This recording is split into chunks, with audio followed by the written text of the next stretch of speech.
2 News is partnering with Cedarville University to get your medical questions answered. Lauren is asking Pharmacist to bring transparency to medication. Lauren. All right, thanks, Jack. Sitting with us today is Shannon Yarosz, an assistant professor of pharmacy practice at Cedarville University. Our first couple of questions have to do with kids. And I know one thing for us, when the kid's sick, we're always scrambling to find the right measuring spoon, the right syringe.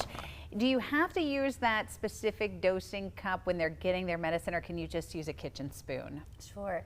What we really want to do is avoid using that kitchen spoon. I know that it's probably so tempting and it's just easy, you know, it's there. But we do want to avoid doing that and really use the calibrated dosing syringe or cup that comes with the medication. I usually like to tell everyone a tidbit. You know, when you're leaving the pharmacy, just take a little peek in that, you know, in the bag that you have.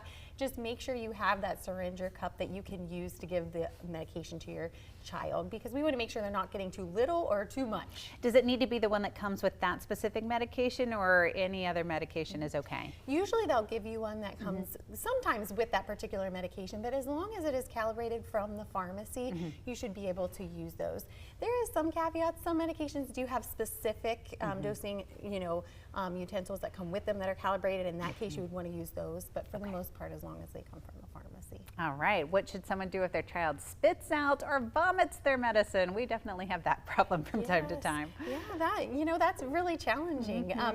So things that I like to tell people to keep in mind. So keep track of when that happens, how long after giving the dose that occurred. Was it immediate or was it a certain time frame? So keeping that in mind.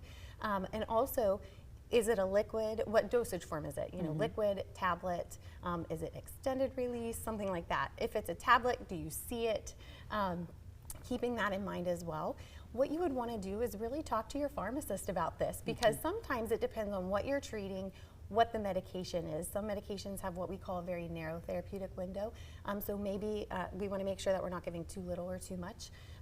Or again, has it been used for short term or long term? So all of that can go into play, and just making sure you talk with your pharmacist so they can tell you specifically how to handle that. Very situation specific then. All right, if someone's experiencing constipation, what are some common over-the-counter options that they could try? Yeah, so if you're coming into the pharmacy, some over-the-counter options could be, there are fiber supplements, but also something called what we call stool softeners, like Docusate. That's going to do exactly what it sounds like, softening the stool. If you have hard stools, that might be helpful.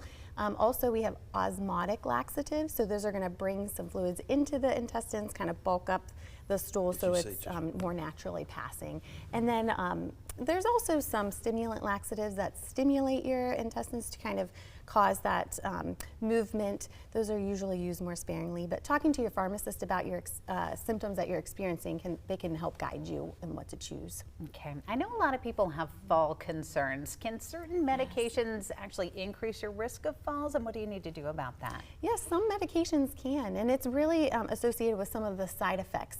So really what you want to think about is, can this medication cause dizziness, confusion, blurred vision, what we call orthostatic hypotension, which is basically when your blood pressure kind of drops when you go from sitting to standing. That can make you a little off balance and increase that risk of falls. So some medications can cause that. If you're concerned, you want to talk with your pharmacist or your healthcare provider if you're taking medicine that might be able to do that, and just being aware. Okay, Shannon Yarosz, assistant professor of pharmacy practice at Cedarville University. Thanks so much for being with us today. Thanks for having me.